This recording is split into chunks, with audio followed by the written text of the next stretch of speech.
ఇవాళ పొద్దున్న నుండి మేడ్చల్ నియోజకవర్గంలో పర్యటన చేస్తా ఉన్నాం. మరి మేడ్చల్ నియోజకవర్గంలో ప్రత్యేకించి మంత్రి మల్లారెడ్డి గారు ఉండి చాలా అభివృద్ధి చేసిన నేను అని చెప్పిండ్రు. దాదాపుగా ఒక టర్మ్ ఆయన ఎమ్మెల్యే ఉండే, ఒక టర్మ్ ఎంపీగా ఉండే, ఇంకో టర్మ్ మంత్రిగా ఉండే. కానీ ఇప్పుడు ఎక్కడ చూసినా జవహర్ నగర్ కావచ్చు, మేము దమ్మాయి కూడా కావచ్చు, అన్ని ఏరియాస్ తిరుక్కుంటూ వస్తున్నాం. ఎక్కడ చూసినా మౌలికమైనటువంటి వసతులు, తాగునీరు కానీ, రోడ్లు కానీ, స్కూళ్ళు కానీ, హాస్పిటళ్ళు కానీ ప్రతి ఒక్కదానికి ప్రజలు ఇబ్బంది పడుతున్నటువంటి పరిస్థితి. అన్నిటికన్నా దారుణం ఏంటంటే ఇంత పెద్ద మేడ్చల్, మొత్తం ఇండియాలోనే అతిపెద్ద ఎమ్మెల్యే కాన్స్టిట్యున్సీ అని చెప్పుకునే మేడ్చల్లో, హైదరాబాద్కి కూతవేటి దూరంలో ఉన్న మేడ్చల్లో ప్రభుత్వ జూనియర్ కళాశాల కావచ్చు, ప్రభుత్వ డిగ్రీ కళాశాల కావచ్చు తక్కువనే. మొత్తం ప్రైవేట్ పరమైపోయింది, ప్రైవేట్ ఎడ్యుకేషన్ హబ్గా మారిపోయింది, గంజాయి కడ్డగా మారిపోయింది. మొత్తం మేడ్చల్ తప్పితే అభివృద్ధి వైపు అడుగులేసింది లేదు. ఏమన్నా జరిగింది మేడ్చల్లో అంటే కేవలం ఇదివరకు బీఆర్ఎస్ ప్రభుత్వం ఉన్నప్పుడు డంప్ యార్డ్ సమస్య కొంత మేరకు తీరింది. ఇప్పుడు కాంగ్రెస్ వచ్చినాక అది డబుల్ త్రిబుల్ అయింది, 2-3 గుంటలు అయిపోయినాయి.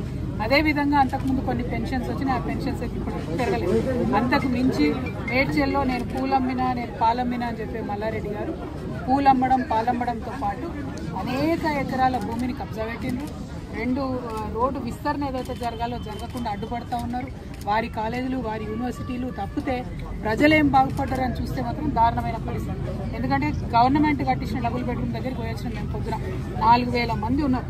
4000 మందికి 2-3 బస్సులు కూడా లేని పరిస్థితి. మరి మినిస్టర్గా ఉండి, లేబర్ మినిస్టర్గా ఉండి కనీస మానవ హక్కుల కోసం ఆలోచించాల్సింది, అది చేయలేదు. ఇప్పుడు జవహర్ నగర్ మొత్తం ఏరియా అంతా చూస్తున్నాం. అందరితో కూడా 58, 59 జీవో కింద పైసలు కట్టించుకున్న రిజిస్ట్రేషన్.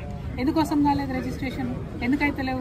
ఎట్లా మేయర్ గారి కుటుంబ సభ్యులకు రిజిస్ట్రేషన్ అయిందని చెప్తా ఉన్నారు, మల్లారెడ్డి గారి కుటుంబ సభ్యులకు రిజిస్ట్రేషన్ అయిందని చెప్తున్నారు. వాళ్ళకి మాత్రం రిజిస్ట్రేషన్ అయ్యి సామాన్య ప్రజలకు ఎందుకు రిజిస్ట్రేషన్ కాదు? ఎవరు కాపాడుతున్నారు మల్లారెడ్డి గారిని? ఎవరు అండదండలు చూసుకొని రిజిస్ట్రేషన్ చేసేటోళ్ళు? మేము మాత్రం దీని మీద న్యాయ పోరాటం తప్పకుండా చేస్తాం.